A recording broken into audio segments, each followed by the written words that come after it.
Hey, hey. Hey, thanks for waiting it out for this later than normal Fight Back Friday, but I wasn't going to let the day end without getting to this topic because it's actually super applicable.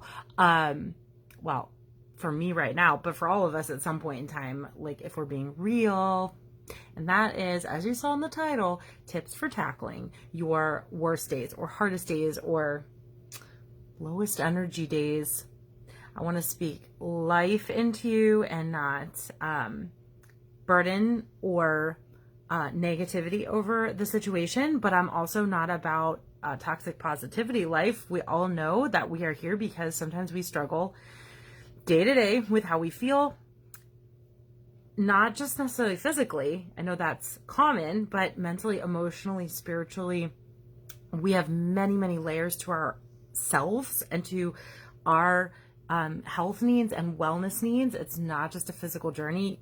If you've been with me for a hot second, you know that I will never just preach one aspect of healing. It's holistic. That is the point of this group. Holistic meaning whole person and all the components of what makes you you as a person. So I'm just going to reference my notes so I can get through this rather quickly, because here is the deal. Oh, Erica, hey, good to see you on here. Andrea, hello, good evening. Erica says, right before I get started, flat out tonight, girl. I feel it. So look, I haven't been like having horrific days, but I have been having, if I'm completely honest with you, and I'm here to be honest, some ups and downs with all different aspects of myself, not just physical, mental, emotional too. And it's been kind of coming and going, and for various reasons, and some of that I've been able to get to the bottom of, but it's made me think about this topic a lot, and like, what do we do to get by? And maybe it's time to talk a little bit more about tips that I know are tried and true, helpful ways to kind of break the cycle of bad days. I don't even want to call them that, but we know what I'm talking about. All right. So when you are feeling down and out, let's start with some of these tips. Okay. I've got 6 tips for you tonight. Okay. I didn't want to get too crazy, but they're pretty simple, a little bit self-explanatory. I'm going to explain each one briefly and hopefully leave you with some ideas to think about and kind of making a game plan for yourself. I want to say that first. This isn't actually a tip in and of itself, but it is an overall tip, if that makes sense. I think what is really important is to plan ahead a little bit, at least for the worst days. I say that lovingly and just basically meaning that when you're feeling a little better, it's a better time to plan for when you aren't. And you can kind of think back and channel to when you didn't feel good to kind of help you come up with it doesn't have to be a very official game plan or, anything crazy, but it could be what you want it to be.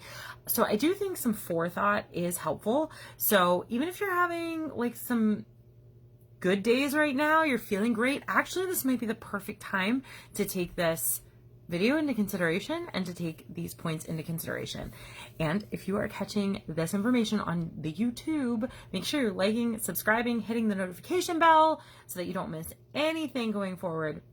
And please make sure that you get into the Limey and Crunchy group so you also get additional content and the community that we have going on there for holistic healing and wellness, along with more workshops, more training, and way more information about living our best, wellest wellness life on this journey. All right, so the link to that is going to be, if you're on YouTube, is going to be in the description with the video. So if you're catching this on Limey and Crunchy, welcome. Good to have you here.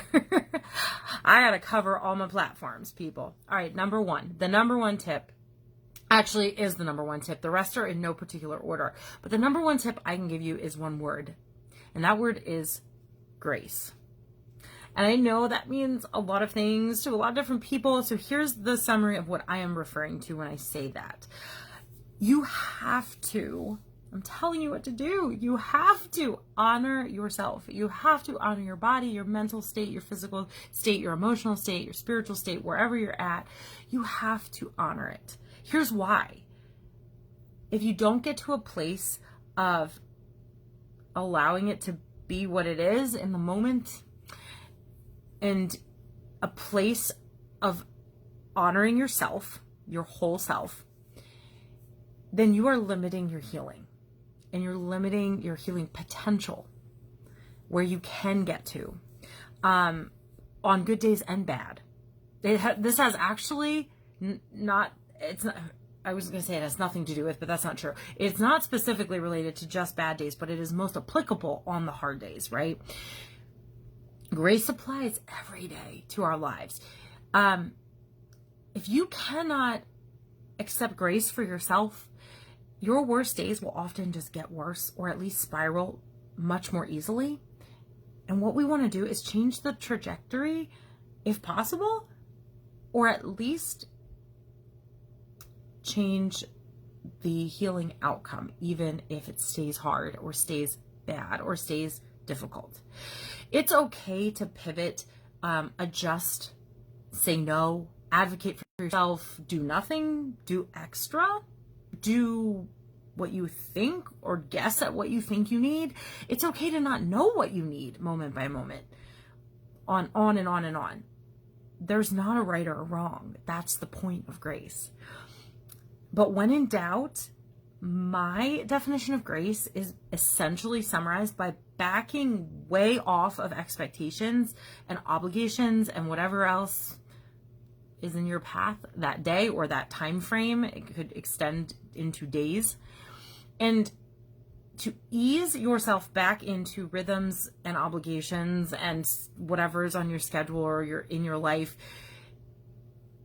by trying things slowly to improve your well-being as a goal. Okay, that's what I mean by grace. To back way off, maybe back off more than you want to or think you need to, and then slowly adapt back into normalcy as you feel able and as you kind of trial and error some things along the way, because there's no perfect formula. To me, that is grace, allowing yourself the permission and the space to be completely free of obligation, where you can decide how to proceed in your best wellness healing path. Okay, that's point number one. Point number two is to emphasize taking care of your physical self. And I said these are no particular order. I'm not saying your physical self is more important than what's coming, because I'm going to address mindset and some other things too. But physical is definitely on the list, okay? Because often when you feel bad in one capacity, or when you're not feeling your highest energy, best, whole, healthy self, it often is going to impact your physical feeling, how you feel physically. So here are some thoughts about that. The first thought is do what you need to do for your physical self. If you know something might help make you feel better, or might help you physically, try to make that possible to do. Even if it seems like a stretch, it might not be as hard as you think. And you might have to call in reinforcements, and you might have to ask for help. I get that. That's all part of it. And that's all okay too. That's part of the grace piece as well. But, it might be just gently moving your body in a certain way. It also might be resting your body. It might be a little of both, in balance, listening very closely to your body, feeling what you feel and going off of that. It might be showering if you can. It might be those little things. We all know how hard showers can be when you are healing from Lyme and co-infections and chronic things. Sometimes showering is not in your best interest, I know, but if it is, maybe showering will just make you feel better physically. Eating nourishing foods, always a good idea, better than reaching for junky, toxic foods, right? What we feed our body goes into our cells. It is our medicine. It is our first line medicine. So eat nourishing foods to your liking. I'm not saying if you're going to gag on a salad to go eat a salad, but maybe a smoothie does sound really good, or some, whatever, some roasted veggies or something, some soup. Soup can be such a great comfort food, right? And can be so healthy. Take your supplements. At least some of them. Try to get the ones in that make you feel better. For me, vitamin B and magnesium and my Ninja Red drink are some of my top supplements if I get nothing else in my body. They even trump my multivitamin and stuff some of the time, because I feel so good with those specifically, and I know they give my cells what my particular cells need to boost up, function a little better. Drink lots of water. Duh. Always. Hydrate, hydrate, hydrate. Just make it a priority if you can do nothing else to at least drink water. Squeeze a little lemon in it, add your lemon essential oil, whatever, if that makes it better for you, but get that water in. Sleep or nap or rest if needed. I know that's not easier said than done. We have a whole sleep symposium about how to help make that better, but a lot of times rest is on the docket when you're physically not at your peak. Practice stress reduction techniques. I'll touch a little bit on that further. Hopefully you have some in your arsenal that work for you. If not, start working on that. Start working on some stress reduction techniques that are specific for your needs and what work for you, because everyone is different. Protect your hormones and your adrenals, because again, when we get off base physically, it often, can impact various areas of our physical well-being, including, again, hormones, adrenal glands, which regulate hormones, other cellular function or detoxing and all that stuff. That's why, again, eating well, drinking well, and doing our supplements and all that stuff does help with that, protecting our hormones and adrenals, but not overdoing caffeine, not overdoing physical exertion. That stress reduction piece, that all contributes to hormones and adrenals being a little bit supported, at least, even if you're not feeling great.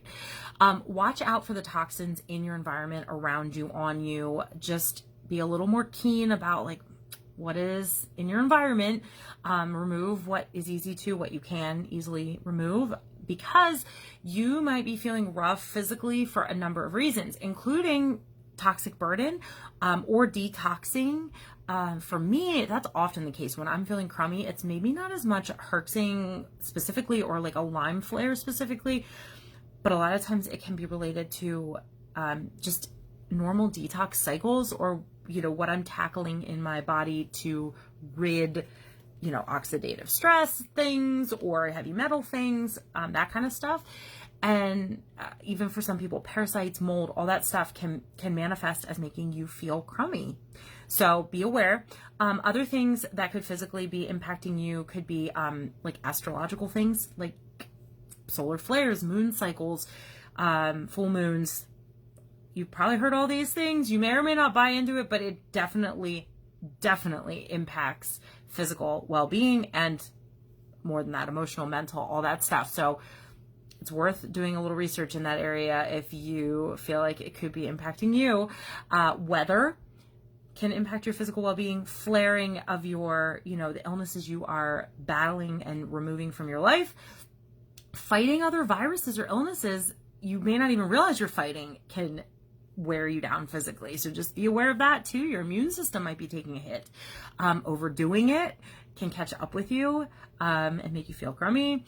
And lack of sleep, nutrition, hydration, supplements, consistency with taking care of your physical self, not doing that consistently, also part of overdoing it too, I guess, can lead to a spiral of not feeling your best. So bonus points, if you can work through the reasons why you might be having a rough day, if it's impacting you physically too, because for some people having some reasons, even if you're not exactly sure, but having a gist, like, I think this might be going on right now, that can actually help some people have a tangible way to pivot from tough days to more of a thriving day instead. And it might help you pivot real fast. It might change the course of your day just to know, oh, I think it's detoxing. Okay, I'm going to do these things to support my detoxing. And then boom, you might actually see a turnaround really quickly if you know what's going on with your body. So the more we learn about our body, the easier that can get. But I know that sometimes it's a struggle. So at the very least, support your physical body, even if you don't know what exactly is going on with it. Okay. Number 3, third point. I have to count for a second. Phone a friend. This is hard for some of us and easy for others, but for me, it can be hard. I tend to be very introverted, and when I'm not feeling well, I tend to go internal on myself and on others. And I just tend to put my walls up, go into my little cocoon and tough it out. But I gotta tell you, that is not always ever in my best interest. It has never failed me to talk to someone, of course, someone safe, someone trusted, someone close to me. even if you don't feel like it, it's worth it. So find a buddy, a partner, a safe person, have a couple in your circle if you can, to reach out to and just talk about whatever with. It doesn't have to be even that you're feeling crummy. You could just talk about the weather, talk about plans you've got, talk about whatever you want to talk about.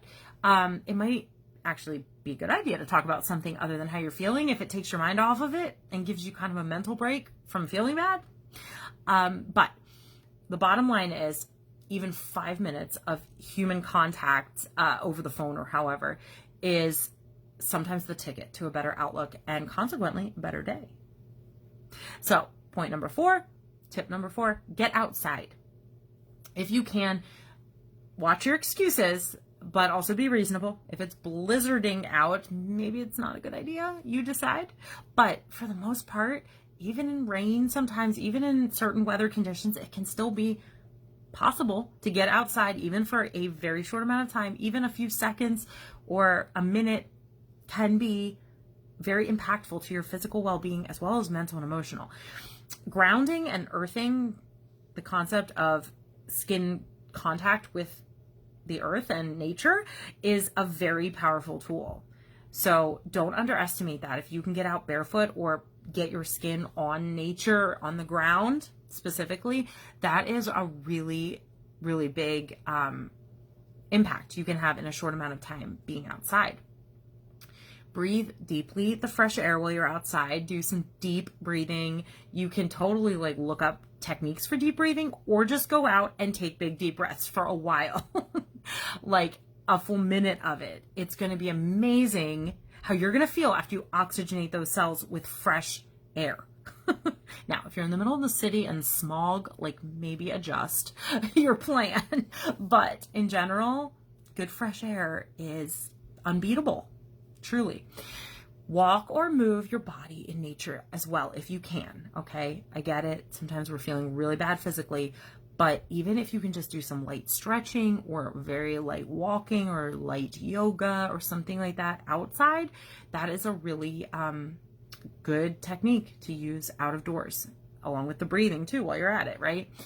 Don't let the excuses stop you from doing this, but also don't overdo it, okay? I'm telling you to have balance for yourself in this area.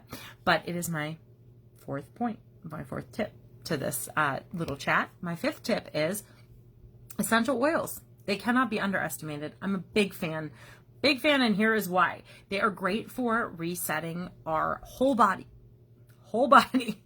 at a cellular level. I'm talking real essential oils that are therapeutic grade and nothing but plant juice, okay? If you want to talk quality oils, I will have a side conversation with you on that. So I'm not talking Target dollar section oils or anything from a grocery store that has questionable ingredients listed on the label or no ingredients on the label or warnings on the label. That's not a pure oil. So the pure from nature oils are awesome because they work synergistically with our cells. There is a lot of chemistry to essential oils, and I have a textbook all about it. So I am telling you, it is a cool scientific concept. But the bottom line, and what I want you to get out of this particular tip, is they impact every cell in your body just by smelling them or applying them topically. That's what I am referring to and how I use them. I use them multiple ways, but those 2 ways are what I'm referring to specifically, I guess, most commonly for right now. As you're using them on a tough day, aromatic usage, smelling them and applying them topically in a carrier oil or however you decide is best for you is great. Get it on your body. You don't have to know what oils for what things and how much and all these ratios and recipes. It's honestly sometimes just a matter of getting it on your body or smelling it in your nose. Here's why. Oils very significantly not only impact your whole body, obviously, but very significantly as you smell them, impact your limbic system in your brain, which is really cool because that's right up behind your nasal passages in your head. And your limbic system is what is responsible for outlook, emotions, regulation of lots of body functions, and way more stuff. Totally Google it if you're a nerd like me and you want to know all the little things the limbic system can do for you. But Oils hit the limbic system hard, and that is powerful in shifting your mental and emotional state as you're having a rough day, and keeping yourself aligned with healing in your mental and emotional capacity, because all the healing has to pull together to move you in a healing direction. You can't be lagging behind or in a disease state in your physical, mental, emotional, spiritual self and expect to continue moving forward in healing. So essential oils are a great tool to kind of flip that switch and help you push forward in healing with like the oxygenation of your cells, by how it associates like your thoughts to a scent. There's a whole lot of power behind it. So essential oils cannot be underestimated for all their benefits, physically, mentally, and emotionally. And the sixth tip I wanted to give you is a bit of a chunk. However, I'm going to break it down really quickly. I recommend having some go-to mindset resets for your mental health and your emotional well-being. I cover this more in a course that I've done called Reset on the Run. I actually have that course like shut down temporarily because I'm revamping it right now to make it even better. It's going to be bigger and better for this specific community. It's like mind-blowing. So cool.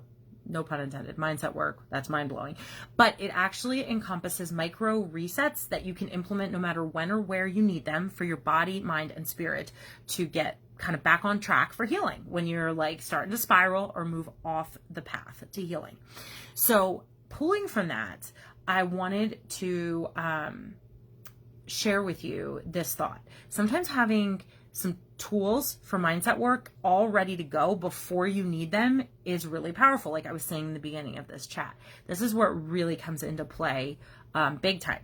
So that way, when you're having a tough day, it's not as much work to think like, oh, I don't know what to do to get my mind on track. Like, do I do this? Do I try that? I don't know what to say. Do I know an affirmation? Like, and then it's overwhelming. And do you even do it then, right? But if ahead of time you have somewhere compiled, even a note on your phone or, you know, a little notebook with some very concrete tactics you can use, you can just grab for that tool, use it, utilize it, be consistent with it, and have it work for you as you move through your tough days into your best healing journey, and more positive days as a part of that, right? Because the tough days are part of our healing journey too. It is what it is. However, here are some ideas for what you could have in this like toolbox of mindset resets, right? So maybe you set up 1, 2, 3, I wouldn't go crazy, couple affirmations that you write in your voice for you that you can use over and over again on the hard days. You can just keep repeating them. Use them with your essential oils, even better effects that way. Maybe you have journal prompts that you already have written out or like compiled somewhere that you can use on your tough days. Same ones over and over again. That's fine. Sometimes writing it out is really powerful. If that's for you, right? If that's your jam. Maybe it's gratitude journaling or just saying gratitudes or things you're noticing, small joys, I like to call them too sometimes, thanks to Sarah Jane Case, a coach that I just love how she words things sometimes. So small joys is a great way to think of it. Maybe it's an app that you use that helps you get back on track. I recommend, if you're looking for free apps or free versions, Headspace, Soulspace, and the Calm apps are all, I have them all on my phone actually. I rotate through them. I love them all. I think they're all very short and sweet and very effective for mindset shifting. Maybe it's a book, a podcast, a prayer, a meditation.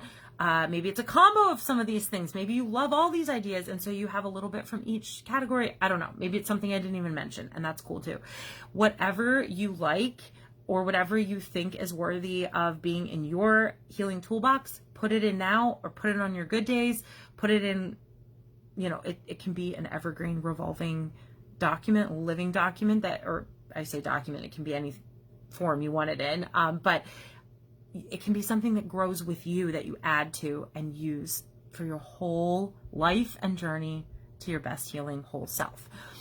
So there are many ways you could execute this step. It's very individual, but those are some ideas I had that might work for you. Yes, they're probably based on what works for me too, but that's okay. We all come from our own perspective, right? So I do implore you not to skip this tip or this step when looking for, meaningful ways to shift on your tough days into helpful strategies to move through and past and beyond as time allows. There's no rush. There's no time frame. It is what it is for your best healing journey. However, we all know that the tough days don't have to eat us alive. And these tips are designed to help you thrive through them. So let me know what you think in the comments below. I would love to hear your thoughts, or if you have any additional tips, let's add to the list. There's always room for more, right? The tough days are the ones where we need each other the most, and the community can pull together for each other. So share if you're so inclined. It was great to chat with you about this. I hope that you all are moving through your toughest days with grace and ease. I speak that over you. And guys, we're all in it together. So cheers to your healing journey. Every part of it matters. Good night.